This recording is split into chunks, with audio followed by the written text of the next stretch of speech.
Hi guys, welcome to விஷோ info.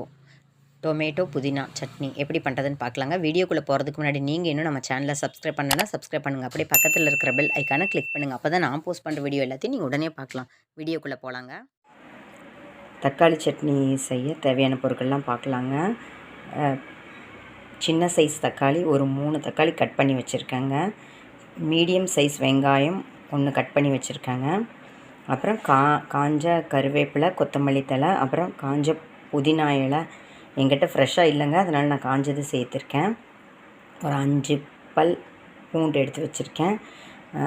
பெரிய நெல்லிக்காய் இருக்குது பார்த்திங்களா, அந்த பெரிய நெல்லிக்காய், புளிப்பு இல்லாத பெரிய நெல்லிக்காய் இருக்குது பார்த்திங்களா, அந்தளவுக்கு புளி எடுத்து வச்சுருக்கேன். தக்காளியோட புளிப்பு பத்தாதுன்னு நான் புளி எடுத்து வச்சுருக்கேங்க. இப்போ இது எல்லாம் நல்லா அரைச்சிக்கலாங்க, நைஸாக அரைச்சிக்கலாம்.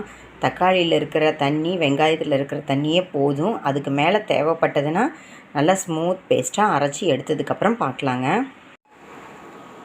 தக்காளி, வெங்காயம், பூண்டு, புளி எல்லாம் நம்ம அப்புறம் புதினா இலை, கருவேப்பிலை, கொத்தமல்லி எல்லாம் அரைக்கணும்னு சொன்ன பார்த்திங்களா, ஸ்மூத் பேஸ்ட்டாக தண்ணியே ஊற்றாமல் பாருங்கள் திக்காக அரைச்சி வச்சுருக்கேன். இப்போ இதை எப்படி தாளிக்கிறதுன்னு பார்த்துக்கலாங்க. ஒரு பேனை ஹீட் பண்ணி 1 டீஸ்பூன் ஆயில் விட்டுருக்கேன். இப்போ இது சூடாகிட்டுருக்குங்க. ஆயில் ஹீட் ஆகிடுச்சுங்க. 1/2 டீஸ்பூன் கடுகு சேர்த்துக்கலாங்க. கடுகு வெடிக்கட்டுங்க. கடுகு வெடிச்சிருச்சுங்க. இப்போ 1/2 டீஸ்பூன் உளுத்தம்பருப்பு சேர்த்திக்கலாங்க. இதை நல்லா வதக்கிக்கலாங்க.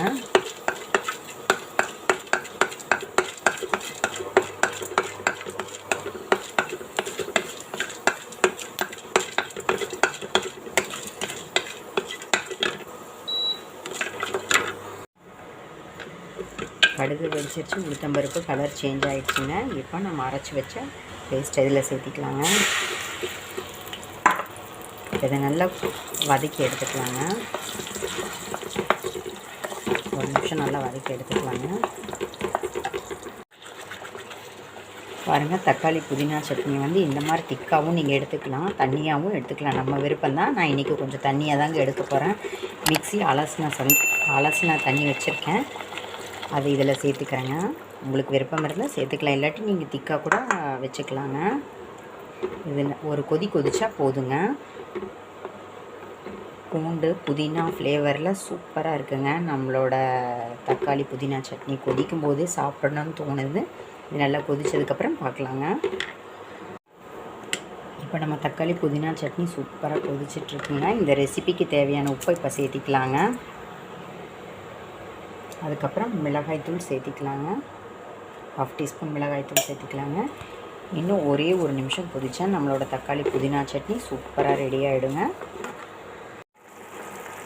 நம்மளோட தக்காளி புதினா சட்னி சூப்பராக எம்மியாக ரெடி ஆகிடுச்சிங்க. இப்போ இது ஒரு பவுலுக்கு மாற்றிக்கலாங்க. புதினா தக்காளி சட்னி சூப்பராக ரெடி ஆகிடுச்சிங்க. நான் ஃபஸ்ட்டே சொன்ன மாதிரி நீங்கள் தண்ணியாக வேணாலும் எடுத்துக்கலாம், நல்லா திக்காக வேணாலும் எடுத்துக்கலாங்க, நம்ம இஷ்டம்தாங்க. நான் இட்லி தோசை மேலெல்லாம் நல்லா ஊற்றி சாப்பிட்றதுக்கு இந்த மாதிரி தண்ணியாக இருந்தால் நல்லாயிருக்கும் அப்படிங்கிறதுக்காக நான் இப்படி எடுத்துருக்கேங்க. உங்களுக்கு எப்படி பிடிக்குமோ அந்த மாதிரி நீங்கள் செஞ்சுக்கோங்க.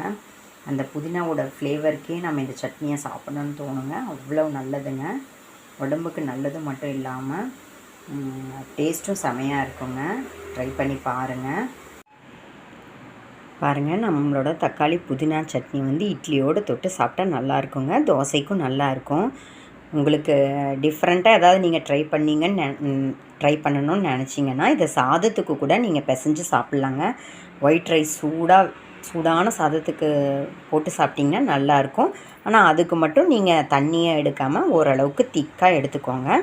அப்போன்னா சாதத்துக்கு பிசைஞ்சு சாப்பிட சூப்பராக இருக்கும்.